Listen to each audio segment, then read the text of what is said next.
জুনি, বলছি যে কাল রাতে তো ঘর থেকে ছাড়া পেয়ে গেলি, তো কি হলো বলতো? মানে সবকিছু ঠিক ছিল তো?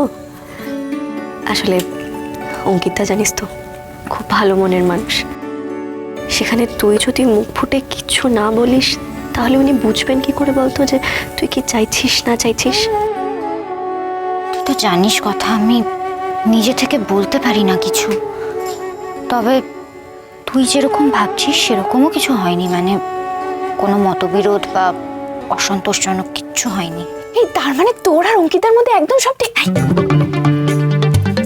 দেখেছিস তো, প্রেমের গল্প শুনলেও সমস্ত কাজ ছেড়ে বসে পড়বে। আরে আমরা তো কাজটা করতে করতে গল্পটা করছি না, খুব কাজ করছে। আরে বকিস না, কাজ কর কাজ কর, আগে কাজগুলো কর তো।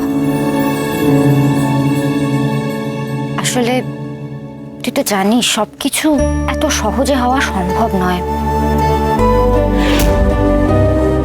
একটু তো সময় লাগবেই বল, একটা সংকোচ তো আছেই। পাচক মশাই আর আমাকে অঙ্কিত আর চুনির জন্য এখনো অনেকটা লড়ে যেতে হবে। কি ব্যাপার? কি বলাবলি করছে ওরা? কাল সারা রাত তো সব একসাথে সন্ধে কাটিয়ে এলো, তার উপর আবার এখন কি গুজগুজ ফুসফুস করছে? মা, হ্যাঁ এই সুজির ভোগ। হ্যাঁ হ্যাঁ দাও। ঠাকুরমশাই,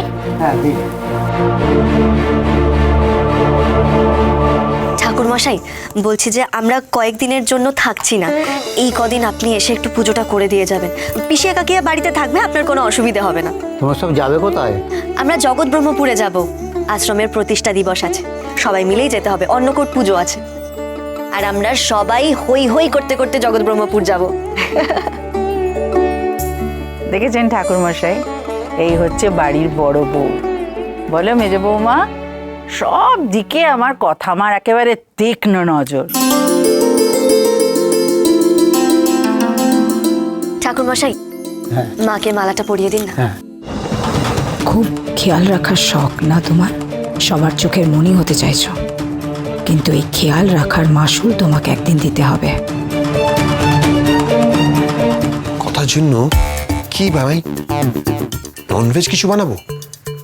ও তো আর ঘাস ফুস খেতে পছন্দ করে, আমার তো একদম ভালো লাগে না, কি করে খায় কে জানে।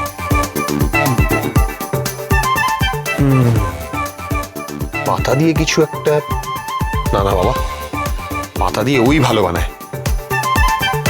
কি বানানো যেতে পারে তাহলে?